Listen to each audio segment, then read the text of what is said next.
Today's video is just going to be a brief video about casting a circle. Usually when you're talking about casting circles, the first thing that comes to mind is salt circles.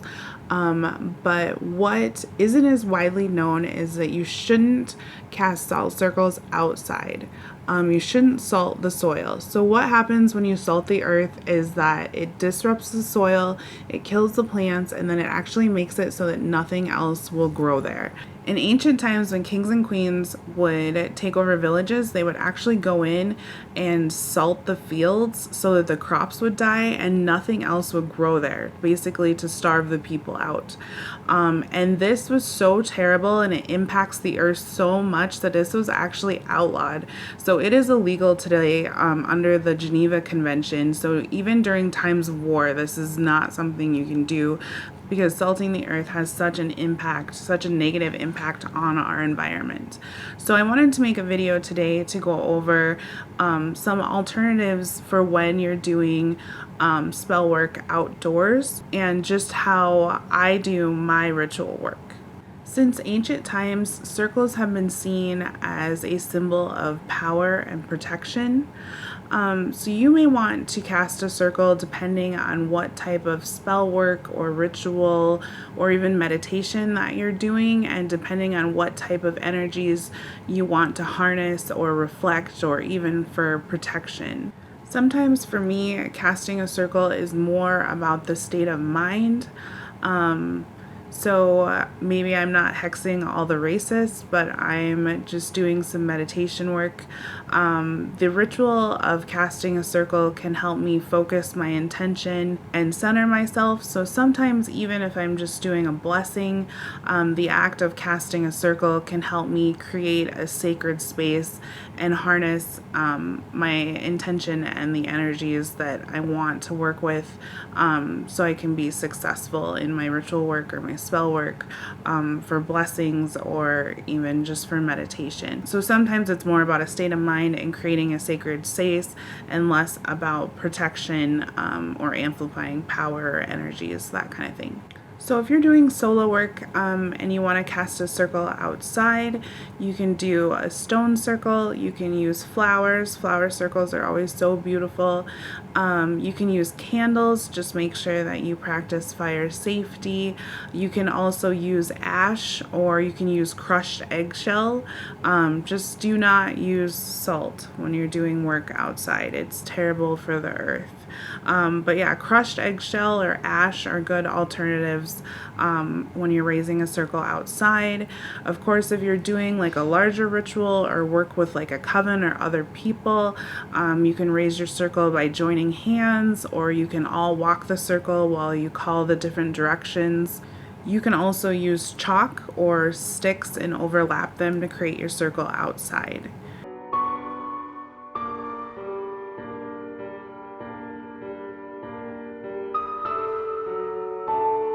Now, if you're doing ritual work or spell work inside, then of course it's okay to use a salt circle.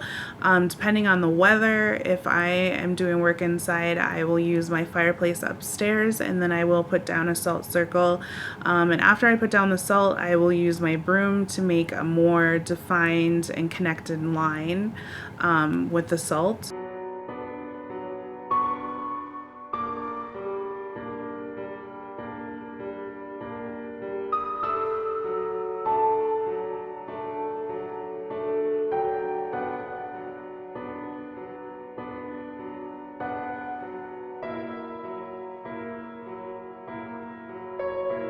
Also, if you're inside and you don't have salt, you can use like a round rug. You can put down string lights to make a circle.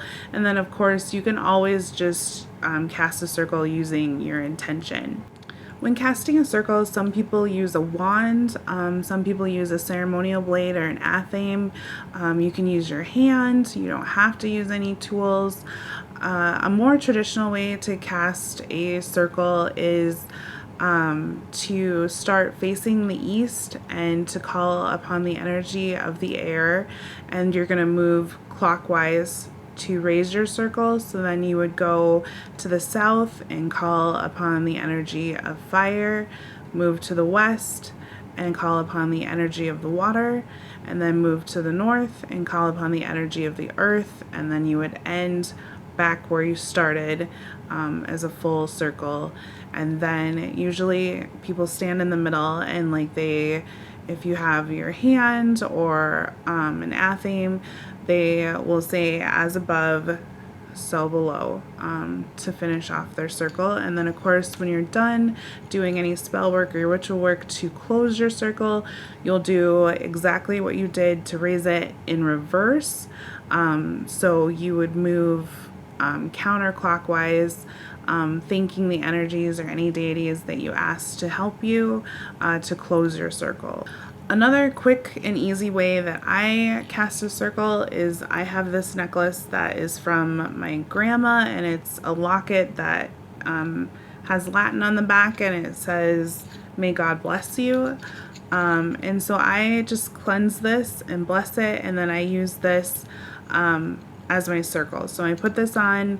That's like the equivalent of raising my circle, and then after any meditation or ritual work, I would remove it, and that's the equivalent of closing my circle. And that's just a quick and easy way. You could do that with a belt or a necklace, anything like that. If you're doing work with a coven or with a larger group, you can join hands to raise your circle, or you can all walk the circle. The last group ritual that I did was last year, actually, when I did the baby blessing or like the wickening ceremony.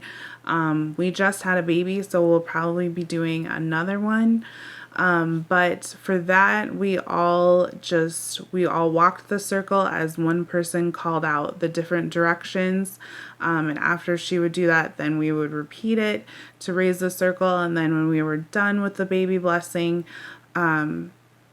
we did basically the same thing, thanking all the directions and energies and deities, counterclockwise, so like in reverse, to close the circle. So again, casting a circle is unique to you and your practice, and there are many different more in-depth videos or step-by-step videos out there about how to cast a circle specifically, but this is just a reminder to not use salt to cast your circle outside, because salting the soil harms the earth and kills the plants. So I will see you guys back later this week. I have a couple of tarot and oracle decks that I'm really excited to show you. So I will see you back for another video.